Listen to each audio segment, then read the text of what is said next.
પ્રાંતિજ તાલુકાના વડરાળ ગામમાં આવેલા ગોપાલભાઈ મોહનભાઈ પટેલના મકાનમાં ચોરોએ હાથ સફાઈ કરી છે। રાત્રિ દરમિયાન ચોર લોકો ચોરી કરવાના ઈરાદે આવેલા હતા અને કહેવાય છે કે સોના ચાંદીના ગહેના લઈને ચોર લોકો પલાયન થતા હતા।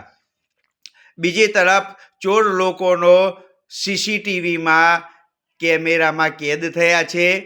પોતાનું જે વ્હીકલ છે તે અવાજ ના થાય એ હેતુથી બંધ ગાડી એટલે કે બંધ બાઇક લઈને અને ચાલતા જતાનો વિડીયો વાયરલ થયો છે। ચોરોનો વિડીયો વાયરલ થતાની સાથે જ પ્રાંતિજ પોલીસ એક્શનમાં આવી છે। રાત્રિ દરમિયાન વડરાળ ગામમાં ચોર લોકોએ હાથ સફાઈ કરી છે। એક્સ આર્મીના મકાનમાં સોના ચાંદીના ગહેના લઈને ફરાર થયા હતા। રાસ કમલસિંહ પરમાર, સાબરકાંઠા।